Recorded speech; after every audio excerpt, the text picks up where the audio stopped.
Türkmenistanda mektep muallimlerinin notebook satın almaklary we kompýuter ulanmagy öwrenmekleri talap edilýär. Adatlygyň Daşowdaky çeşmesiniň maglumatyna görä bu talap mektep muallimleriniň etrap merkezlerinde geçirilýän usuly amaly okuw maslahatlary mahalynda aýan edildi. Bu maslahatlarda her ýyl owy, etrap we şäher ýerlerindäki mekteplerden toplanan muallimler bilen sapak geçmegiň usullary barada tejribe alşylýar. Geçen ýyllardaky maslahatlardan tapawutlykda bu gedek muallimleriň ýeni bir täze maslahaty gelmekden başga hem çykdaja galyandy aýdyldy. Olar mektepde okuw başlanýança şahsy notebook satyn almaly. Mundan öň Balkan vilayatynyň mekteplerine işleýän muallimleriň bir näçesi adatlygyň yerli çeşmesi bilen duşup ýylda geçirilýän usuly amaly okuw maslahatlaryň ozalym güzeranyny zordan aýlaýan muallimler üçin uly çykdaja bolýandygyny, üstesine ol maslahaty hiç bir täze dadyň hem öwredilmeýändigini habar berdiler. Aýdylmagyna görä mekteplerden etrap merkezlerine toplanýan muallimlere bu maslahata gatnaşmak üçin çykarýan çykdajylarynyň öwedine döwletden hiç bir tölek tölenmeýär we netijede ýol harajatlaryny da, beýleki çykdajylaryny da olaryň özleri çekmeli bolýar. Muallimleriň ählisi notebook satyn almagy mejbur edilýär. Olary 1-nji sentýabra çenli notebook satyn aljakdyklary we kompýuter ulanmagy öwrenjekdikleri barada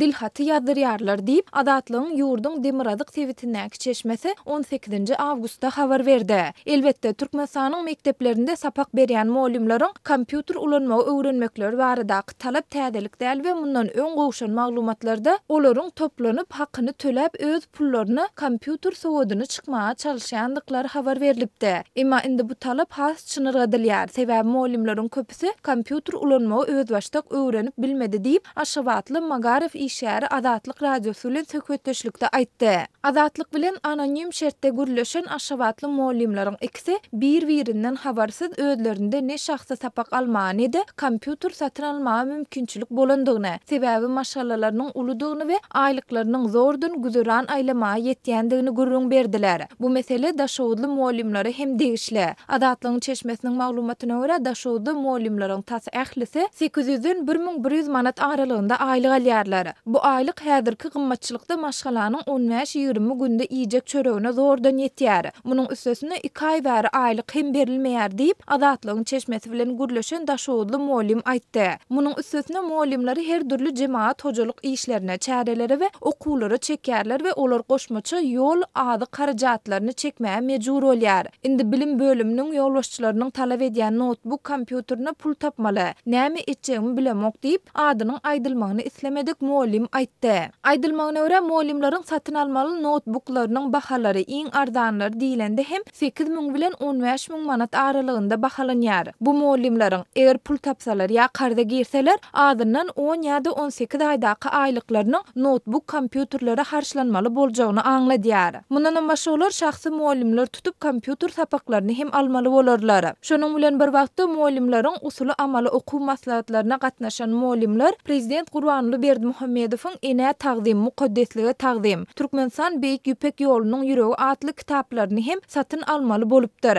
Olary bu kitaplary sapak geçenlerinde netijeli ulanmagyň usullary öwredilipdir.